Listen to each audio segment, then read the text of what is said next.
दोस्तों स्वागत है आपका हमारे YouTube channel MCQ study point में। दोस्तों अगर आप भी हमारे चैनल पर पहली बार आए हैं तो चैनल को सब्सक्राइब किए बगैर मत जाइएगा, क्योंकि आपको यहाँ पर गवर्नमेंट जॉब से और प्राइवेट जॉब से जुड़ी सारी डिटेल यहाँ पर आपको टाइम पर मिलती रहती हैं।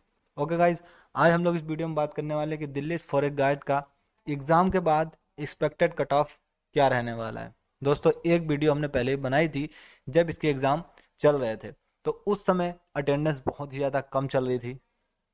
ओके, लगभग 25% या 30% उस समय अटेंडेंस चल रही थी, लेकिन अब उसके एग्ज़ाम पूरी तरह से पूरे हो चुके हैं और बहुत सारे बड़े बड़े चैनल ने ऑनलाइन सर्वे भी किया है कि किसके कितने नंबर आ रहे हैं, स्टूडेंट पोल भी चलाया है। तो उन्हीं सबको आधार बनाकर, पूरी वैकेंसी को आधार बनाकर कितने एप्लीकेशन फॉर्म बने गए, इसके हिसाब से हम लोग देखने वाले हैं कि जनरल, ओबीसी, एससी, एसटी और ईडब्ल्यूएस का कट ऑफ कितना जाने वाला है। तो दोस्तों इससे पहले हमने एक वीडियो और बनाया हुआ है कि जिसमें हमने बताया कि दिल्ली फॉरेस्ट गार्ड में आपको कौन कौन से डॉक्यूमेंट लेके जाने हैं और आपको कितने किलोमीटर रनिंग करनी है, क्या क्या होगा फिजिकल वाले दिन। उसका भी वीडियो का लिंक मैंने डिस्क्रिप्शन में दिया हुआ है, आप जाकर उसको देख सकते हैं। और ट्रेनिंग आपकी किस तरह होती है, ट्रेनिंग के वीडियो भी जहाँ से भी छोटी मोटी क्लिप मिली वो भी हमने जोड़ के एक वीडियो में इंक्लूड किए हैं, जिससे कि आपका थोड़ा सा कॉन्फिडेंस बूस्ट हो जाए कि किस तरह से ट्रेनिंग होती है। उसका वीडियो भी आपको डिस्क्रिप्शन में मिल जाएगा। ओके, तो चलिए आप देखते हैं इस वीडियो को। दिल्ली फॉरेस्ट गार्ड का अब एक्सपेक्टेड कट ऑफ एग्जाम होने के बाद कैटेगरी वाइज क्या रहने वाला है। तो चलिए देखिए, पुरानी यादों को ताज़ा करते हुए देख लेते हैं कि वैकेंसियां कितनी थी। टोटल 211 पोस्ट थी। ओके, टोटल 211 आप जैसे कि देख पा रहे हैं, इसलिए मैंने नोटिफिकेशन खोल लिया है ऑफिशियल जो भी आया था। ओके, कुछ लोग बोलने लगते हैं कि इतनी नहीं थी उतनी थी, अपना ज्ञान देने लगते हैं ना, तो इसलिए देखिए एसटी में 15 पोस्ट थी, आपके सामने है, आप देख सकते हैं। और एससी में 30 पोस्ट। फॉरेस्ट गार्ड की हम लोग बात कर रहे हैं, नीचे मत भटक जाना कोई भी। और ओबीसी की 57 और ईडब्ल्यूएस की 21 और जनरल की 88 पोस्ट। ओके, टोटल आपने देख लिया किस कैटेगरी में कितनी पोस्ट हैं। जनरल में सबसे ज़्यादा है, ईडब्ल्यूएस में 21 है, ओबीसी में भी काफ़ी हैं, एसटी में जितना की होती हैं लगभग सबसे कम होती है, और एससी में भी 30 हैं, तो ठीक ठाक है। ओके, अब हमने वैकेंसियाँ देख ली किस कैटेगरी में कितनी हैं, तो 211 टोटल पोस्ट हैं। अब हम लोग देखते हैं कि कितने टोटल बच्चों ने अप्लाई किया था, कितनों ने एग्ज़ाम छोड़ा, कितनों ने एग्ज़ाम दिए, और किस कैटेगरी के बच्चे लगभग कितना अटैम्प्ट कर कर आए हैं। तो उसके अनुसार आपको थोड़ी सी हेल्प मिल जाएगी कि हमें करना चाहिए कि नहीं। और एक बात और कि इसमें नॉर्मलाइजेशन हो रहा है, ठीक है, वो पूरी हम अभी देखते हैं। चलिए आपको ले चलता हूं मैं डायरेक्ट। तो दोस्तों चलिए अब हम आ गए खाली पेज पर। यहाँ मैं आपको लिखकर बता देता हूँ कि टोटल 211 पोस्ट के लिए पूरे इंडिया में फॉरेस्ट गार्ड की पोस्ट के लिए कितने आवेदन आए? 7.5 लाख। ठीक है, 7.5 लाख आवेदन आए। ठीक है, अब चलिए कितने बच्चों ने एग्ज़ाम छोड़ा होगा, कितनों ने दिया होगा, तो मैं पहले ही 2 वीडियो बना चुका हूँ, और वो दोनों वीडियो लगभग 6 के एक वीडियो पर व्यू आए हैं और 7 के दूसरे वीडियो पर आए हैं। ठीक है, तो लगभग 13 के 13,000 स्टूडेंट ने वो वीडियो देखे हैं, जिसमें किसी के भी मार्क्स 150 से ऊपर नहीं बन रहे हैं। सब यही बोल रहे हैं कि 125, 130, या फिर कोई कोई अटेम्प्ट कर कर आया है बोल रहा है 160, लेकिन वो बोल रहा है कि 10 या 20 गलत हो सकते हैं, तो वो फिर खिसक के वो इस चीज़ पे 140 पे ही आ जा रहे हैं। आप हमारे चैनल के जाकर डिस्क्रिप्शन में दिया हुआ है लिंक, वो देख सकते हैं वीडियो। ओके, तो देखिए 7.5 लाख बच्चों ने फॉर्म भरे थे। ठीक है, अब कुछ लोग बोल रहे हैं जो कि स्टूडेंट हैं, वो सब बता रहे हैं कि सर हमारी लैब में 8 बच्चे प्रेजेंट थे, 10 बच्चे प्रेजेंट थे, और कहीं कहीं 90% बच्चे प्रेजेंट थे। ठीक है, तो आप सभी को पता होगा, एवरेज आपने पढ़ा होगा मैथ्स में, तो एवरेज अगर हम निकालते हैं, देखिए कहीं पर 10% अटेंडेंस है, ठीक है, कहीं पर ज़्यादा है, तो जो कि एवरेज अभी बच्चे दे रहे हैं, आप सब जानते होंगे कि 30% से लेकर 40% ये अटेंडेंस उसकी रही है। मतलब कि 30% से लेकर 40% बच्चों ने ही एग्ज़ाम दिया है।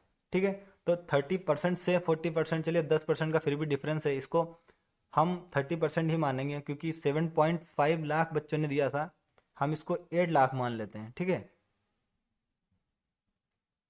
8 लाख बच्चों ने फॉर्म दिया और 30% अटेंडेंस रही। ठीक है, तो देख लीजिए अब कितना हो जाता है।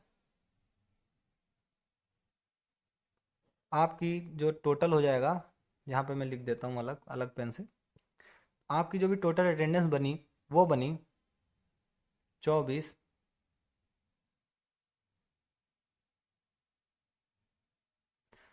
देखिए 2,40,000 आपके बच्चों ने एग्ज़ाम दिया है। ठीक है, अब चलिए इसको देखते हैं। जब 2,40,000 बच्चों ने एग्ज़ाम दिया है, ठीक है, 8 लाख में से 2,40,000 बच्चों ने सिर्फ एग्ज़ाम दिया है।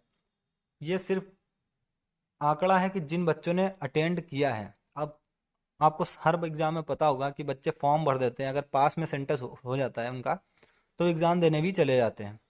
हर एग्ज़ाम में बहुत सारे 10% या 20% बच्चे इस तरह के होते हैं जो बस इसीलिए जाते हैं कि हमें एक्सपीरियंस हो जाएगा आगे एग्ज़ाम के लिए। उनका ये बिल्कुल भी मोटो नहीं होता है कि हमें यही एग्ज़ाम क्रैक करना है, वो बस देखने आते हैं हमें कितना आ रहा है कितना नहीं। तो वो सब एग्ज़ाम क्रैक करने या कह सकते हैं कि बस अपना मनोबल बढ़ाने, अपने आप को टेस्ट करने के हिसाब से आते हैं, ना कि एग्ज़ाम क्रैक करने के। ठीक है, तो उसमें से अगर इसका हम लोग 10% भी निकाल देते हैं, ठीक है, तो भी 24,000 बन रहा है। ठीक है, तो हम केवल 2 लाख का आंकड़ा लेकर चलेंगे। ठीक है,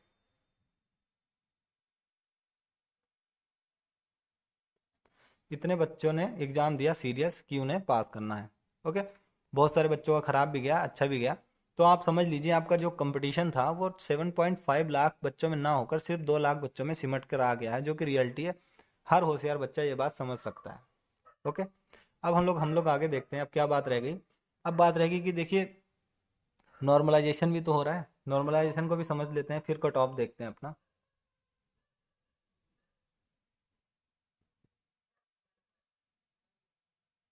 नॉर्मलाइजेशन, ठीक है।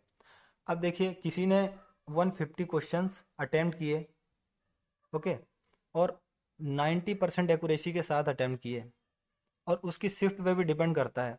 तो देखिए 90% एक्यूरेसी बहुत ही अच्छी एक्यूरेसी मानी जाती है कॉम्पिटिटिव एग्जाम के लिए। तो 90% की एक्यूरेसी आई, मान लीजिए माइनस मार्किंग करके भी इसके कुछ मार्क्स अगर बन जाते हैं, 90% एक्यूरेसी आई मतलब इसके 15 क्वेश्चन इसके गलत हो गए। ठीक है, 1/4 की माइनस मार्किंग थी। ओके, तो इसमें से 5 नंबर इसके माइनस हो गए, और 15 नंबर गलत हो गए और 5 नंबर माइनस हो गए। तो इसमें से 20 नंबर, 20 क्वेश्चन इसके कट जाएंगे। ठीक है, कितने बचे? 130। ये 130 पर आ गए 90% एक्यूरेसी होने के साथ, क्योंकि 10% तो इनके गलत हो गए, जो कि कितना होता है 15 मार्क, 15 क्वेश्चन, और फिर 15 माइनस मार्किंग 1/4 की थी, कितने ले गए? 5, 1/3 के लिए हो गई, 15 क्वेश्चन के लिए 4 से 5 मार्क्स, उतना ही हो जाएगा। ठीक है, 4 चौक 16, 4 मार्क्स मान लेते हैं। तो ठीक है, ये खिसक कर कितने पर आ गए? 131 पर आ गए। ठीक है, अब हम लोग देखते हैं अगले बंदे की। किसी ने 170 अटैम्प्ट कर लिए लेकिन एक्यूरेसी 70% की करी। तो देख लीजिए इनके 30% तो वैसे ही गलत हो गए इनके। ठीक है, 21 क्वेश्चन तो ऐसे ही गलत हो गए। अब इसमें माइनस मार्किंग भी लगेगी, 21 क्वेश्चन गलत हुए हैं, वो 1/4 की माइनस मार्किंग थी, है ना।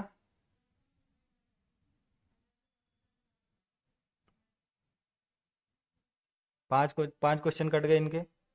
ठीक है, अब इसमें देखिए 26 क्वेश्चन अगर इसमें से हम घटा देते हैं लगभग, ठीक है, तो 140 के आसपास आ गए। ठीक है, 144 के आसपास आ गए। तो इनके भी नॉर्मलाइजेशन में इनके कम मार्क्स बढ़ने की चांस रहते हैं, क्योंकि इनकी एक्यूरेसी कम है, और पिछले वाले के जिसके कम मार्क्स आए थे उसके ज़्यादा बढ़ने के रहते हैं। तो इसमें बस ये समझ लीजिए कि अगर आपकी एक्यूरेसी अगर आपकी ज़्यादा अच्छी है तो आपके मार्क्स 10 से 15 नंबर तक बढ़ने की आशंका रहती है नॉर्मलाइजेशन में। अगर आपकी एक्यूरेसी कम है तो आपके 5 से 10 नंबर ही बढ़ सकते हैं, अगर आपने गलत बहुत कम किया है तो। ठीक है, तो ये सब बातें रहती हैं कट ऑफ निकालने के लिए। अब बाकी देखिए जनरल कैटेगरी का जो भी एक्सपेक्टेड कट ऑफ है वो 150 से ऊपर कभी नहीं जाएगा, 150 से नीचे ही है। ठीक है, और ये 110 से 150 के बीच में रहने वाला है जनरल का कट ऑफ, क्योंकि सब बच्चे ने उसी तरह से अटेम्प्ट किया है। और नॉर्मलाइजेशन के बाद लगभग, जैसे अगर नॉर्मलाइजेशन नहीं होता है तो इतना रहेगा 110 120 और नॉर्मलाइजेशन हो जाता है, तो इसके बीच में इतना गैप हमने रखा है इसीलिए कि इसके अंदर आ जाएगा। और ओबीसी का इसी तरह से अगर हम देखें तो ओबीसी का भी इतना ही रहने वाला है, ज़्यादा इतना फ़र्क नहीं पड़ने वाला है, क्योंकि 25 किलोमीटर की रनिंग है, आप सभी जानते हैं, है ना। तो उसका ज़्यादा से ज़्यादा 10 नंबर या 15 नंबर का फ़र्क कर देंगे रनिंग में बुलाने के लिए। तो इसकी जो अपर बाउंड्री है वो 140 के आसपास से, है ना, इतनी ही हो जाएगी, 105 या 110। और एससी के लिए देखिए, एससी की 30 वैकेंसियाँ थी और एससी वाले बच्चों ने भी ठीक ठाक अटैम्प्ट किया है, उनके भी 100 से 130 अगर मार्क्स बन रहे हैं तो वो भी अपनी तैयारी करना शुरू कर दिए हैं। एसटी का भी देखिए इसी तरह रहने वाला है, उनके 95 से 120 मार्क्स अगर बन रहे हैं तो वो भी तैयारी कर दें। अब बात है ईडब्ल्यूएस की। ईडब्ल्यूएस की बात हम लोग करते हैं तो देख लीजिए, ईडब्ल्यूएस का भी वही रहने वाला है, 115 से 135 के आसपास जिसके मार्क्स बन रहे हैं वो अपनी तैयारी शुरू कर दीजिए। तो देखिए, वीडियो में हमने पहले बता ही दिया कि वैकेंसी कितनी थी, फिर कितने प्रेजेंट रहे, उतनी वैकेंसियाँ भी घटा दी, नॉर्मलाइजेशन भी बता दिया किस तरह से हो रहा है, किसके घट रहे हैं, कितने बढ़ रहे हैं। उसके बाद ये पुराने वीडियो पे कमेंट और दूसरे चैनल की जो भी सर्वे था वो उठाकर देखा हमने कि कितने बन रहे हैं, तो उसी हिसाब से एवरेज तो यही आ रहा है। और बाकी सब ज्ञानी हैं आजकल दुनिया में, इस वीडियो की कमेंट में भी सब बताएंगे इतना नहीं आएगा उतना जाएगा। बाकी जब रिजल्ट आएगा फिजिकल के लिए, जब कॉल आएगा तो आपको खुद ही पता चल जाएगा। बाकी अगर आपको वीडियो पसंद आई हो तो चैनल को सब्सक्राइब जरूर कर दें, लाइक कर दें। ओके, और आगे भी आपको इसी तरह से हर वैकेंसी से जुड़ी अपडेट मिलती रहेंगी। Thank you.